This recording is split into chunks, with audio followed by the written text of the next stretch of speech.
চলো।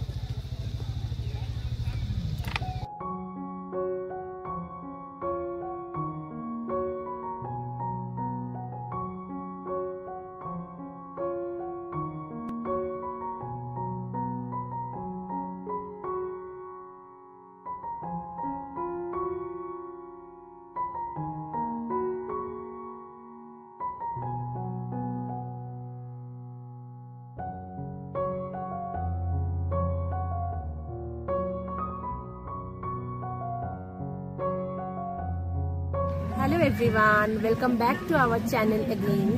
আজকে আমরা কোথায় এসেছি? রোহিণী লেক। ইয়েস, আমরা আজকে জাস্ট একটু ডে আউট করতে বেরিয়েছি। নর্মালি রোববার দিন মানুষের যেরকম ফ্যামিলির সাথে বেরোয়, সো আমিও আমার ফ্যামিলির সাথে বেরিয়েছি আজকে একটু সময় কাটানোর জন্য। নর্থ বেঙ্গল মানুষরা যেখানে সময় কাটাতে ভালোবাসে বা আসে, আমরা সেখানেই এসেছি আজকে, রোহিণী লেক। চলুন তাহলে দেখানো যাক রোহিণী লেকে কী কী আছে। শিলিগুড়ি থেকে কার্শিয়াং যাওয়ার পথে ছোট্ট জনপদ রোহিণী। হামেশাই শিলিগুড়ি থেকে লোক স্কুটার, বাইকে এখানে পৌঁছে যান। এমনিতেই পাহাড়ের পথে সব জায়গায়, সমস্ত জায়গায় অপূর্ব সুন্দর। একদিকে খাদ, একদিকে খাড়া পাহাড়ের ঢাল, আর পাহাড়ের ঢালে চা বাগান।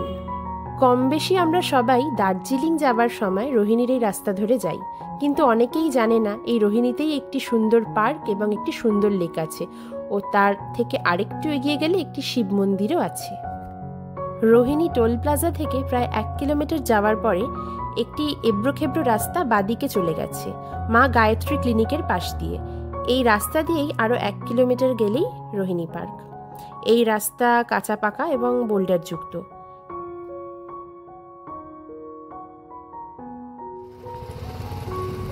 এই পার্কে ঢোকার মুখেই রয়েছে একটি বিশাল আকৃতি গেট।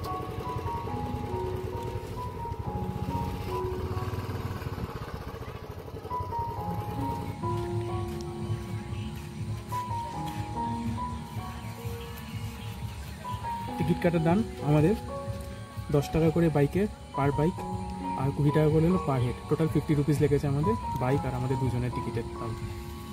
ঢুকতেই চোখে পড়ল বাদিকে একটি পরিত্যক্ত রোপওয়ে সেট আপ। আগে কার্শিয়াং থেকে রোহিণী পর্যন্ত রোপওয়ে ছিল।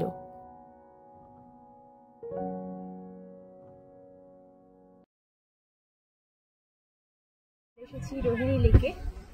আমার পিছনে যে লেকটা দেখা যাচ্ছে এটাই রোহিণী লেক, আর এটাকে বেস করে একটা পিকনিক স্পট টাইপের তৈরি হয়েছে এখানে।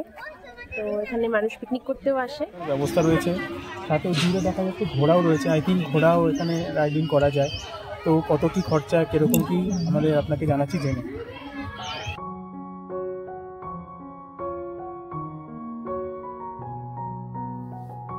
পাশেই দেখলাম একটি ওয়াচ টাওয়ারের মতো জায়গা, যেখান থেকে পুরো রোহিণী পার্কের একটি 360 ডিগ্রি ভিউ পাওয়া যায়, এবং এখানে 50 জনের মতো লোকের বসার ব্যবস্থাও রয়েছে।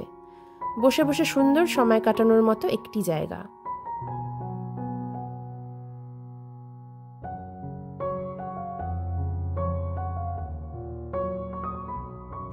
যারা রোহিণী হয়ে দার্জিলিং যাচ্ছেন তারা কিন্তু এখানে আসতে পারেন, একবার ঘুরেই যেতে পারেন এই জায়গাটাকে। বা দার্জিলিং থেকে ফেরার সময় যাদের ট্রেন অনেকটা লেট হতে পারে বা অনেকে দেরিতে ট্রেন আছে, আপনারা নেমে পড়েছেন তাড়াতাড়ি শিলিগুড়ির দিকে, তারাও কিন্তু এই রোহিণী প্লেসে আসতে পারেন। এছাড়া নর্থ বেঙ্গলবাসীরা তো এখানে পিকনিক করছে, খারাপ লাগবে না। 1-2 ঘন্টার জন্য সময় কাটানোর জন্য পারফেক্ট জায়গা এটা।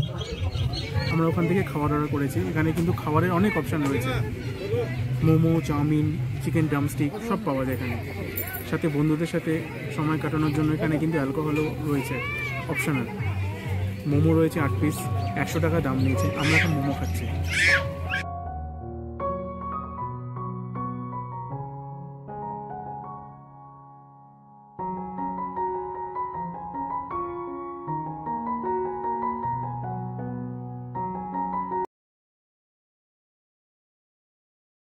এখানে বোটিং এর ব্যবস্থা রয়েছে, এই যে বোটিং এর ঘাট।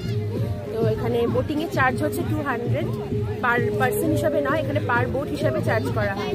তো আপনি 2 জন চড়ুন, আপনারা 3 জন চড়ুন, 4 জন ম্যাক্সিমাম ক্যাপাসিটি, যাই মানে চড়ুন 2 জন 3 জন বা 4 জন, 200 টাকা আপনার লাগবে, 200 পার বোট। আর আপনাকে 20 মিনিটস 20 মিনিট ঘোরাবে এই পুরো চারপাশে, লেকের চারপাশটা।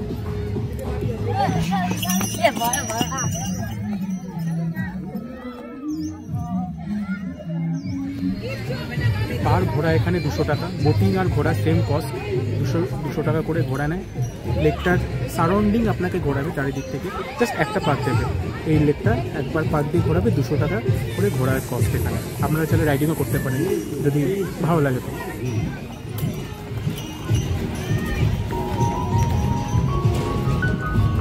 শিলিগুড়ি থেকে এই স্থানের দূরত্ব মাত্র 25 কিলোমিটার। এনজেপি থেকে দিব্যি গাড়ি ভাড়া করে যাওয়া যায়, তবে তাতে সারাদিনে গাড়ি রিজার্ভ করতে হবে, খরচ একটু বেশি। বিকল্প উপায় রয়েছে শিলিগুড়ির তেনজিং নোরগে বাস টার্মিনাস থেকে দার্জিলিং বা কার্শিয়াংগামী শাটল গাড়িতে উঠে রোহিণীতে নেমে পড়ুন, জনপ্রতি 100 টাকা পড়বে। 2004 সালে তৎকালীন দার্জিলিং গোর্খা হিল কাউন্সিলরের সুপ্রিমো সুভাষ ঘিসিং রোহিণী লেকের উদ্বোধন করেন। তারপর তা দীর্ঘদিন অবহেলায় পড়েছিল, ফলে সৌন্দর্যে ঘেরা এই এলাকা অনাদরেই পড়েছিল। 22 একর জমি নিয়ে এই লেকটি গড়ে উঠেছে।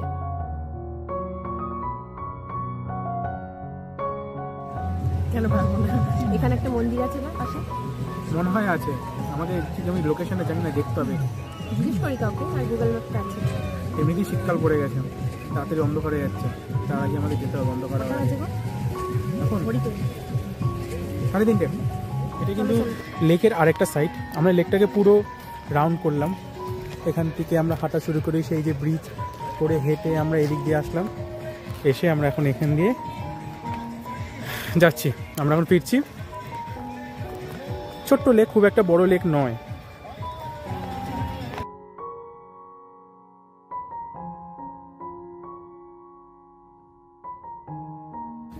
তো এখানে আমরা বাইকটা পার্ক করে এখন হেঁটে হেঁটে যাব।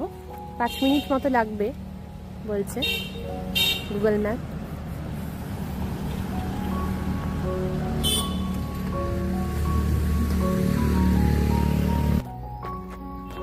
এই রোহিণী লেক এবং গার্ডেন থেকে রোহিণী শিব মন্দিরের দূরত্ব প্রায় 2 কিলোমিটারের মতো।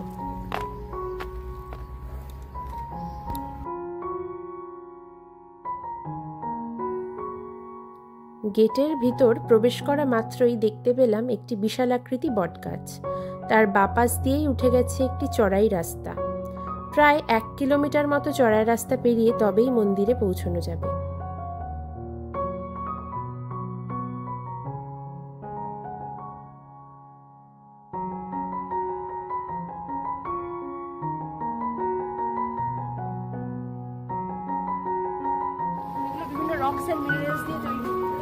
কিন্তু আমার তো মনে হচ্ছে এটা গাছের গুড়ি। কি বলো? না না, এটা রক্স।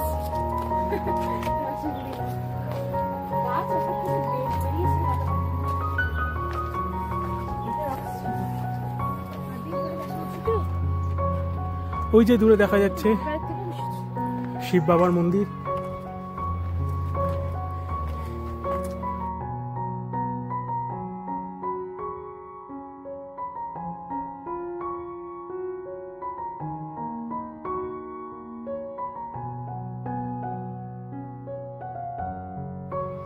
চড়াই উতরাই পেরিয়ে আমরা পৌঁছে গেছি রোহিণী শিব মন্দিরে।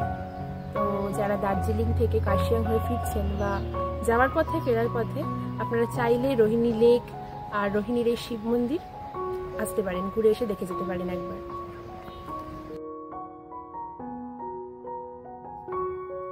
স্থানীয় মানুষদের মতে এই শতাব্দী প্রাচীন শিব মন্দির অত্যন্ত জাগ্রত।